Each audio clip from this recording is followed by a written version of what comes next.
Hi, I'm Pamela Wallin, and welcome to this edition of No Nonsense. With us today in Regina, Saskatchewan is Steve McLellan, CEO of the Saskatchewan Chamber of Commerce, a job that he's held since 2007, and the Chamber is celebrating 100 years. It actually operated since 1920. It's quite amazing. Steve, great to see you. Thank you. Good to be here. See you often, but never enough. But I can't believe that the last few months that we've all been through has been good for the Chamber of Commerce or all of its members. It's been devastating. It has been devastating for our members, there's no question. But I think, and I say this on behalf, if I might, of our Canadian Chamber network, chambers have stood tall in a very, very difficult time. We pivoted like businesses did, overnight, literally. I can tell you personally, on the 12th of March, I was going to fly to Ireland for 2 weeks. On the 16th, I was going to be home for the next 120 days. Right. But our chamber staff here, our chambers across the province have pivoted well and have had to listen to some terrible stories, have helped businesses in many ways. But clearly, as you referenced, for businesses across this country, it's a very confusing, very problematic time. It's one thing when you see all these government programs, and I want to get into that a bit because disincentives to work are never a good idea.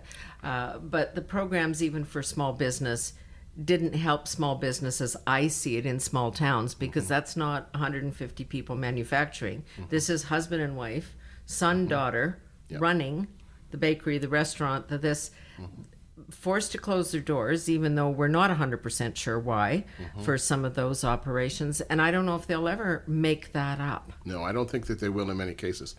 And it's, I mean, there's some silver linings in this whole situation, very few compared to the dark clouds. However, you're right. Those many businesses, large or small, they are changed. They will not make up the revenue that they've lost, and they'll not make up the momentum either. Right. Consumer confidence is one thing, but business confidence is another. And people have kind of lost their mojo in some cases because, you know, they had fear for their families, for themselves, for their neighbors, and of course for their business health.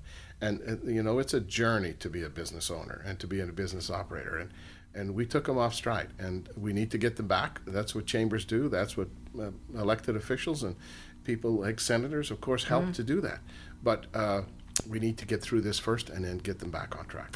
When you think of the person that just opened their doors, you know, running a hairdressing salon in a small town like Wadena, or like if you can't have that rush of people saying, oh, there's a new game in town, let's try that, you know, then you don't know if that's ever coming back. That's right. Well, and the other thing that happens is when a business closes for any reason, people find different processes, right? So people have said, well, I'll cut my own hair. People are cooking at home much more than they used to, and they'll continue. You couldn't buy flour in the stores. Exactly. Everybody was making bread. When was the last time half of Canada made bread? In the 1930s, perhaps, yes, right? Yes. So all of those things, some of them will die off, but many of them will continue. And for restaurants particularly, the celebratory thing where we do a big dinner at home instead of going out will become a challenge because restaurants build on those big parties. So it's going to be an interesting thing. The dynamics of business and the makeup of business is going to change. I've talked to so many friends and who live in larger cities like Toronto or even Ottawa, who, you know, probably go to a dozen or 24 dinners a year. Good causes, write a check, buy a chair to table.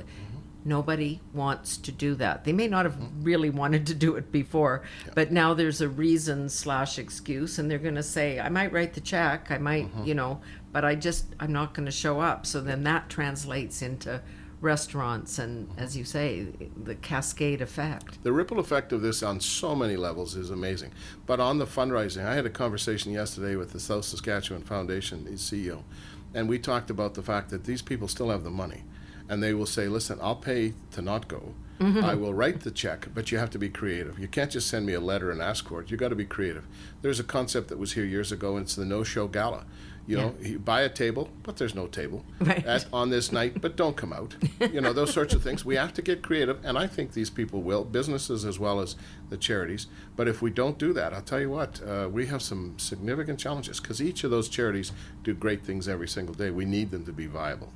And it's the hardest time. I mean, people are not hoarding, but keeping money a little tight because the future is uncertain. What if one of the kids has to come home and live there? What if you know? the business doesn't really open. So it's going to have that double impact on charities and certainly on the retail sector. There's a line I heard the other day that the greatest stimulus is certainty. So if a business or an individual has certainty, if you sign a contract to do a job for 5 years, you're more likely to spend money because you have that certainty. Or a business that gets a big contract, whatever it happens to be. We don't have certainty right now. People in solid jobs are going, I'm not sure. Even now, just recently, you know, with the WestJet Air Canada layoffs, those are big numbers well into this pandemic. Right. So what happens next? Will the business that you're working for now, gone back to work or stayed with, will they be around into January? That uncertainty is a challenge. Now, I'm a person who believes the glass is half full. Yeah. But I'll tell you what, we have to think hard and creative to make sure that we get those people who sustain jobs, get their confidence levels up, the business owner and the employer, and get the consumers back out again. When we do that, we won't need the government stimulus programs because we'll have certainty as a stimulus. The programs, I want to talk about them specifically, but just first and foremost, the unpreparedness. Yeah. We've been through 9/11 and SARS and H1N1. How could we go into this with not PPE in every institution, not the, the collections of things that we have there so that if some emergency happens, it's just mind-boggling to me. You know, it is, but I'll tell you what, we do it all the time. We do it all the time in this country, in our lives, in our personal lives. When we go cycling or something like that and we wake up the next morning and go, oh my God, I might have cycled a little too far. I won't do that again. We do it again. Yeah. So in this situation, and those preparation levels that you're talking about are big dollars, and they're stockpiled dollars. They're not. It's not like showing pavement Get and no the benefit, infrastructure. yeah. No benefit right away. I remind you, in Manitoba, Dufferin was the premier. He built the ditch around Manitoba, around Winnipeg rather, Yep. that saved that city many times. He Duff's lost the ditch. election because of it. Yes. Duff's ditch, exactly. And so it's hard to do that. But I'll tell you what, the worst thing that would come out of pandemic 2020 is if we don't get better. If resilience isn't the second most often used word next to thank you words, because we have to become resilient. Because if it's not a pandemic, what is it? We 125 days ago, we were worried about rail blockades. We were worried about the China blockade, or not blockade, but the issues of not getting... Not buying our canola and Exactly. stuff, yeah. We have to get ready, and we have to allow our elected leaders at all levels to say this is important, we're going to invest in it. And if we don't, quite frankly, shame on us. I'm finding it a little, part of the issue is because Parliament isn't really convened and hasn't been for a long time. We need to scrutinize this process, not to beat up on everybody and say, you were a complete failure. But if we don't do a really good assessment of this, then we won't learn from it. Right. And we won't be prepared to put the dollars aside that give you no political benefit. It won't be we charity funds. It'll be dollars that are there to put masks in a box in case we need them. And we've got to give people the incentive and the license to do that in government and somehow in business. So ideas, do we give companies a tax break if they're buying PPE just to put in the basement? Like, what are some little things we could do? Well, it's an interesting idea, and I'm just quickly on the fact that Parliament hasn't been there and our Senate hasn't sat as regularly. Those are very clever people that we've chosen, or the government have chosen as senators to be there. We need them to use that collective wisdom because they're all very clever people. Not as clever as you, but some of them are okay. Okay, checks in the mail. Thank you. Yeah, okay. But the bottom line is we do need to figure that out, and collectively. I'm not sure whether it's a business by business scenario, because some small businesses may not have the dollars or will get inventory problems like we've had here in Regina. But I think on a collective basis, our federal government, who can do those things that only a national government can, should say, here's the deal. Not only are we going to stockpile masks, we're going to have 47 designated places to create them. Respirators, we are not going to be reliant on another country for it. After the Second World War, we can't. We've got to build this stuff. And I would take that whole preparedness piece to forest fire equipment. Right. I would do it for food security. I would do it for border security. And we have to get serious. And is that going to cost us money? Absolutely. Yeah. Will it cost us $343 billion? Absolutely not. Exactly. And next time we go through this, we won't have to spend that kind of money because we were prepared. Again, resilience, resilience, resilience. And I don't think people will tolerate it. When you look at those numbers and a debt number of $1.2 trillion and what everybody knows has happened to their own bank accounts, which have been drained, you're supposed to have 3 months in advance. A lot of us didn't have that, right? Yep. Across the That's right. country, we saw that. But that money, as we even look at it now, before we've even done any kind of formal assessment, it doesn't seem like we did it the smartest way. We can't get people to go back to work. Right. Well, two things there. First, we did it, I think, in fairness to all the made decisions at every level of government, in the best way we could with the information we had. This was a army coming to our borders. We had no idea what it looked like, how they fought, and so on. So I give the federal government, provincial governments, municipal, First Nations governments full credit for really saying we're going to overreact because we're not sure. I agree with that. I agree. That we were building an airplane as we were flying it. And so that's hard to do, but we had to. But now, the lessons learned we have to write down and be cautious of. We have to get careful consideration. As you said a minute ago, it's not a matter of beating up anybody who did what they thought was right at the time. But we do have to say, okay, well, how can we do it better next time? Because I'll tell you what, there will be a next time. It may be a smaller pandemic, it may be a regional one, it may not even be a pandemic, but we're going to have these situations, so let's get to it. No, you talk to the scientists, they'll just tell you that's a given. Yep. It's when the next pandemic occurs. That's when right. We don't know what it is. Who would have known what this flu was and COVID and Wuhan and how it came and where it came? Yep. But we're just not even thinking that way. No. And yet, the funny thing is, back to your preparedness comment a minute ago, many of them will hand you a report that said, "Here, this is from 2009. We said it'll come. After SARS, we said it'll come." SARS is a faraway memory. Remember, some people had to Google what SARS was because I can't really remember. It was small scale compared to this, clearly. But nevertheless, it was not minor compared to this. Stopped trade at the Canada-U.S. border, I'll tell you. It scared the daylights out of us and changed us forever and in ways that we've forgotten but just absorbed. Now, we have to get serious and be conscious what makes sense after this one. So how much responsibility, or how do we have to look at the question of responsibility for preparedness? I think the degree to which the federal government spends money, a lot of that could have been done more wisely. So now we're going to have to continue to spend. So is it their responsibility? Does a business itself just have to say, look, I run a nail salon or a retail outlet, I'm going to have paper clothes and masks and hand sanitizer just in case. No question they do, and I think no question that they will to some extent. We're the same way in homes. People say have some dollars, some cash at the bank or in your home, have water, beans, whatever, a week's food. I think businesses are going to do that. We will start to think about that. We're doing resiliency plans now as a chamber to try and say, okay, what kind of things should you have? So you don't need 1,000 masks, or maybe you do. Right. And you need some of those basic things, because one of the things that we've heard that is most acute is those businesses who the programs of provincial or federal governments didn't assist. Correct. They go, we were waiting, and so if it was a picture to be not a pandemic but a flood, we were waiting and nobody came, nobody helped us.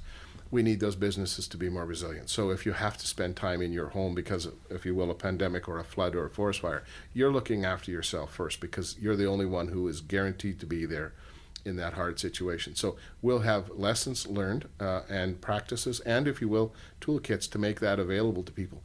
But that's where it starts, with the individual person, individual family, individual business. I remember after 9/11, that's exactly what we did. I was living in New York, but we had drills in the office. We made and had these conversations all the time. Do you have cash in small bills at your disposal? Do you have water? Do you have, blackberries, if you can imagine, were just new then. The only things that were really working. Do you have a plan as to who is closest to your kids? You or your husband, that kind of thing. Who's going to be in charge? Who's going to make the, it seemed extreme, but it wasn't if you were living through it then. And now that, Saskatchewan's been doing pretty well on the COVID front, that's what I'm a little worried about. Not only that we'll get a little complacent and maybe loosey-goosey with the rules, but we won't, we won't put something in the basement. Well, I think you're right. That's the risk, and I think that's the biggest disaster out of this pandemic, is if we come out of it and the lessons we knew and learned and said we're not going to make that mistake again, we don't remember. We need to do it as individuals. We need to do it as provinces and as countries. And we need to keep that momentum going so that we are prepared. And again, on all levels. But there is no question there's going to be some lessons dropped, some best practices Unlearned. we're going to get burned on in 2 years. Yeah. But we need to be serious and collectively, as we are now, to say if somebody's within, if you will, in a retail store within 6 feet, you got to say to them, please move back for a moment, politely, obviously. And it's the same thing we have to say. Please, as my provincial or federal government, I need you to deliver these things and to give us the guidance. And if you won't, we'll have somebody who will. Because of all the issues of the next year or 5 or 10, building preparedness into our country is critical. You represent businesses, like small and large. We've seen other areas where maybe it's easier for people to cope, like if you're on a farm. Yep. You didn't get any assistance. They told you to go to the bank and borrow more money. Yep. there was no program. Was there enough support for the main businesses that people need in an urban center? Did you see that survive? Yes, you can't get your nails done or your hair cut, but Yep. you could eat, were you satisfied on that level? Yeah, I think so. And in fairness, there was both support for some of the businesses that had to stay open or did, and there was also pretty solid reaction by those mandatory ones like grocery stores. We had them stay open, but they reacted quickly with PPE and with the plexiglass screens and Yeah. the signs on the floors, and I give them full credit. They weren't all consistent, but Right. those that operated at a high level, I give them full credit. But clearly, there were some that were businesses, and businesses, as you know, come in all shapes and sizes. So some of the hardest hit, quite frankly, were the ones that had 3,000 employees in Saskatchewan. And for some weird criteria on this rapidly built program of the federal government, they weren't eligible. And you go, okay, it makes no sense because that's 450 or 500 small businesses equivalent of employees. So, we have to be cognizant that there's pain there too. And if they laid off 3,000 people, imagine the impact. So is that part of the job that the chambers, you've got to deal with your members, but also part of your job is to go and talk to governments, provincial and federal, maybe even municipal, and say, look, think this through, because you for all your good efforts, you kind of missed the target on some key places. Yep. We can help you. Do you get any sense they're ready, willing, and able?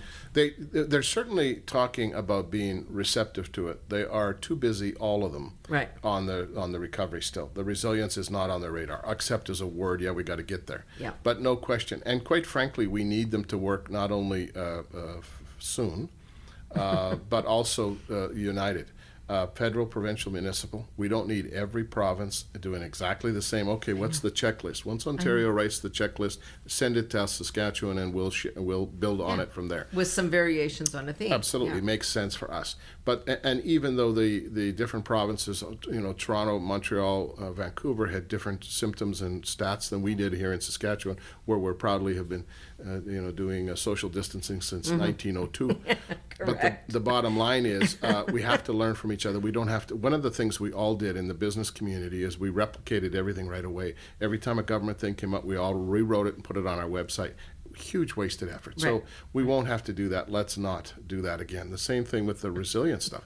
Let's have a Canada book that you can modify for your province, for your town, for your neighborhood even, but certainly for your home and your own business. Well, that's the other thing. And the rules that apply in Toronto or even Regina Yep. don't make any sense in Wadena. Yep. Yep. So maybe the bakery could have stayed open. You know what I mean? That's right. Like, we just have to be able to not do a one size fits all, Yep. but not constantly reinvent the wheel. Well, one of the things we've talked a lot about in the last 6 months is supply chains. And one of the things we've not done is for the Safeways in Regina that had truckers going back and forth through the country, maybe we should have had them go and bring the bread from the bakery and the buns from the bakery in Wadena Exactly. and Carlisle, instead of saying you got to bring it from the massive places in Ottawa or in wherever. Absolutely. Yeah. Absolutely. We ran into real clear challenges with the beef sector in terms of the big packing plants in Alberta having to shut down. When you have thousands of people working in a small environment, that's what's going to happen. So now people are saying, and the small meat packing plants are an and example the dairy of this. farmers throwing up milk. And, We're buying a beef that's done, grown in Saskatchewan, butchered here in Saskatchewan. because we want to support those people, but we also know we have to learn how to be more resilient for our own meat supply should we want it. And I don't have to rely on that big packing plant in Alberta or wherever it is. I'll find ways to do it here. We need to get good at that. And call my cousin Kenny, who was a hunter. Exactly. Yep. Get some moose. Yeah, exactly. Nothing wrong with good old Saskatchewan moose meat. So I want to take from the little to the big, because I think there's been an interesting coalescence. I don't know what the right word is. People have said, okay, we need to produce locally. Yep. I'm gonna shop at a door with a store, and I'm Yep. gonna shop locally, and I'm gonna do that, and I don't want to get everything from China because it's their fault anyway, and they're holding our hostages and all that kind of stuff. So can we do both? Can we create an industry? I mean, we've seen liquor companies, people who produce alcohol, switch that over. We've seen clothing manufacturers start making masks. Should that just stay and be kind of built in and say, okay, you guys are in charge of that instead of trying to get it from the US, or what's a rational response to that? And then we put it in the bigger context about trade. Yeah, it's an interesting question. The buy local thing has been a big deal, and I support it. I'm also supportive of the Walmarts because they employ 400 or 500 people across the city. I need that employment to be here. I need the tax revenue, etc. And I also think we do need to still buy Chinese items and Taiwan items and Bangladesh clothing because we also want to sell them products. And trade is a two-way street. But I do support I can hear the shop people local. screaming at you right now. Absolutely, but I'm also a guy who buys local because I need that person who makes the decision of that business to open or close to have a 306 phone number. Exactly. I need them also to be cognizant that when they sell it, that revenue for the sale of the business is probably going to stay here. Whereas some of the decisions on larger stores are not made here. They're not. Right. We just happen to be a postal code within their decision-making corporate head offices. But I'm respectful of those companies too, and we need to do it. But again, the more the beauty of shopping local isn't just that it gives local people and owners and managers some revenue. It gives us a great experience of, my God, I have this bottle of gin that's made in Regina. How cool is that? How good would that be in a martini on a Wadena Saturday night? But the other, Gee, I don't know. I'll have to try that. there you go. Well, have I started something? But the bottom line is there's the kind of quality of things that we produce, from buns from Wadena to gin from Sperling Silver, whatever it happens to be. We make good things here. We haven't really been good at using and testing them, buying them, and championing them. As citizens, we do it as chambers. We need to do that more. And that's the buy local benefit. So I've got half my family that says they will never buy anything made in China ever again. And I watch them quite literally in a store looking at the label and putting it down if it's made from China. On the other hand, they're a big customer for a lot of things that we produce in this country. You kindly invited me to an event with Dominic Barton, who was then with McKinsey, who is now our ambassador in China, talking about all the options and opportunities there are for Saskatchewan businesses. You could go, if you were a business here, and do a deal with a Chinese city that's 35 million people, which is the same size as our country. Yep. So you want to keep that open, but people also need to make a statement in all of this. What's the balance? Well, I think it's respect. I mean, Canada historically has had great levels of respect with the Chinese government, with the Chinese people. We have lots of Chinese citizens here as visitors, as immigrants, as entrepreneurs. Students. As students, no question. There's a good relationship there. There's a different level, a style of government there that we have to know how to deal with differently. And I think we have to, like every other country who has its own objectives to look after first and foremost, we need to be very cognizant that they're going to look after themselves first. We do that as well. But we can do that as we would with a friend or a neighbor, with respect. And quite frankly, to your friends and family who buy and don't want to buy Chinese or foreign items, I support their decision. It's their money. They can do it with it as they will. But the reality of it is the guy who's standing next to them in that store in Wadena or Arcola is selling his wheat or his canola to China or Bangladesh. Trying to. Trying to. So we need to be respectful of that. And I think we've got people like Dominic Barton who are great trade ambassadors. We have people who can do this well. We need to keep working at it. Canada is not supposed to be easy. World trade is not supposed to be easy, and it's not. And it isn't. And it's got a little harder now. But you know what? We've got the best people in the world working on these things. We need to keep working it, and we will. Because if they close their borders to us, well, I tell you what, we have another economic challenge that this one looks minor to. The other thing that is kind of under the radar, and I'm very aware of this, obviously, having spent time in the U.S., is the extent to which that relationship is being affected. I mean, our borders are closed. Yeah. It does not mean people aren't traveling. They are. People are getting on planes, and there's no wall Yep. on the northern border at this point. But it is truly significant. Yep. It's going to change, as you say, when you stop shopping at such and such store because you're getting it online from Amazon or Wayfair or whatever it is, you might just keep doing that. Yeah, yeah. And Well, if there's we gonna be break that. those bonds, Yeah, we have a partnership, for example, two things on that. The shop online piece is going to be continuing. People are buying groceries because it's more convenient for their families, and Amazon. Safer. Yeah, exactly. So people are going to continue to do that. Our issue then is to get our retailers from Saskatchewan, our local business, online. So that people go, I don't have to buy it from Amazon. I can buy it from Joe's Sporting Goods store. Right. That's the first thing. Back to the U.S. border. When I said we have to be better coordinated from coast to coast to coast in Canada, we also need to think about that as the North America, because we are one market in many ways. absolutely. We have a different border and so on. I would argue, with all due respect or no respect to the Trump supporters out there and the good work that he has done on a very minuscule level, if it wasn't for that president, we would have a different environment on our border. It may still be closed, but we would have different opportunities to have kept it open longer and so on. We would have a North American pact in terms of how we're dealing with this pandemic or the next one. And I don't think we're going to get it with this president, but we will with the next one, whenever that Can we happens. put it all on him, or don't we No. have to step up? We have to step up too. Oh yeah, this is a two-way street. Trade, like global affairs, are a two-way street, no question. I think we all have responsibilities there. Nor would it be fair for me to say it's just the president there, because he has the different levels of government that he works with as well. However, no question, we have to be, as I said, with China or the U.S., we need to be strident. We need to keep our best people on the file. And we will learn, and we'll win some, and we'll lose some. Your point is a valid one a minute ago. We are 38 million people, 37 million people in Canada. There's Chinese cities that big. We need to be reality aware to say, we are a small player in so many levels where we think we're a big deal in terms of food markets. That's 2 days out of some Yeah. countries. So we have to be, Brazil and Australia, they all do food production. We need to be cognizant of that, but we've won way more battles than we have lost, Yeah, I and we think that's fought true. many. So we need just to keep doing it and get smarter every day, and we'll win. We got young, bright people coming up through the trade world, through the business world. They will lead us into new highs and new wins. Is there really a role, or would you argue an essential role, for groups like the Chamber of Commerce when people are just trying to keep their head above water? Yeah. What's your job? To give them advice, support, information? Try this.